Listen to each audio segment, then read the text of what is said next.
فرمان حضرت علی علیہ السلام: انسانیت بہت بڑا خزانہ ہے، اسے لباس میں نہیں انسان میں تلاش کرو۔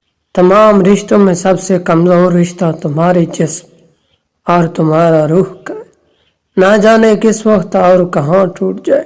انسان سے مدد مانگو گے تو عزت سے محروم ہو جاؤ گے، اللہ سے مدد مانگو گے تو دنیا میں تم سے زیادہ عزت والا کوئی نہیں ہوگا۔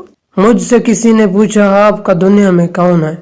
میں نے مسکرا کر جواب دیا، وقت اچھا ہو تو سب اپنے، ورنہ کوئی نہیں۔ حضرت علی علیہ السلام نے فرمایا، اگر انسان کو تکبر کے بارے میں اللہ کی ناراضگی اور سزا کا علم ہو جائے تو بندہ صرف فقیروں اور غریبوں سے ملے اور مٹی پر بیٹھا کرے۔ جو آج دو گے وہیں کل پلٹ کر آئے گا، چاہے وہ بھروسہ ہو یا دھوکہ، عزت ہو یا ذلت۔ رب وہاں سے دروازہ کھولتا ہے جہاں سے گمان بھی نہیں ہوتا۔ ایک مومن کے لیے دنیا اور آخرت کا قیمتی سرمایہ محمد صلی اللہ علیہ وسلم کی محبت ہے۔ ڈرو اس وقت سے جب آپ کے دیے گئے درد کا کوئی سہ کر خاموشی اختیار کر لے۔ انسان کے ہاتھ میں صرف کوشش لکھی گئی ہے، کامیابی تو صرف اللہ دیتا ہے۔ کسی سے نفرت اس وقت کرو جب اس کے بارے میں سب کچھ جان لو، اس وقت نہیں جب اس کے بارے میں سب کچھ سن لو۔ ہم ایسے دور میں ہیں کہ جہاں پتہ ہی نہیں چلتا کہ پہلو میں بیٹھا شخص دوست ہے یا سانپ۔ دنیا میں جو چیز کم ہے وہ سچائی اور امانت ہے، اور جو چیز زیادہ ہے وہ جھوٹ اور خیانت ہے۔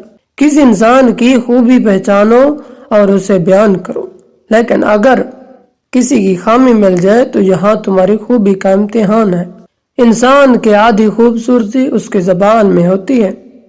درد دو طرح کے ہوتے ہیں، ایک آپ کو تکلیف دیتا ہے، ایک آپ کو بدل دیتا ہے۔ اللہ کے خزانوں میں سب سے قیمتی خزانہ راہ ہدایت ہے۔ اللہ کریم ہم سب کو صراط مستقیم پہ چلنے کی توفیق عطا فرمائے، آمین یا رب العالمین۔ اگر اپنوں کو گرانے میں آپ کو اپنی جیت لگے تو سمجھ جاؤ کہ آپ بہت گرے ہوئے انسان ہیں۔ آپ وہی ہیں نا جسے آپ صلی اللہ علیہ وسلم کے امتی ہونے پر بے حد فخر ہے۔ اگر لوگوں کو عزت دینا اور معاف کرنا تمہاری کمزوری ہے تو تم دنیا کے سب سے زیادہ طاقتور انسان ہو۔ حضرت علی علیہ السلام: انسان دو چیزوں سے ہمیشہ ہارتا ہے، وقت اور پیار۔ وقت کسی کا نہیں ہوتا، پیار ہر کسی سے نہیں ہوتا۔ سچا انسان تھوڑا جذباتی ضرور ہوتا ہے لیکن منافق بالکل بھی نہیں۔ کچھ لوگوں کے ساتھ خون کا رشتہ بھی نہیں ہوتا مگر پھر بھی اپنوں والی خوشبو آتی ہے۔ دراصل رشتہ خون کا نہیں، احساس کے ہوتے ہیں۔ دوستوں سے وہ ایک دشمن اچھا ہے جو دل میں نفرت تو رکھتا ہے لیکن منافقت نہیں۔ حضرت علی علیہ السلام: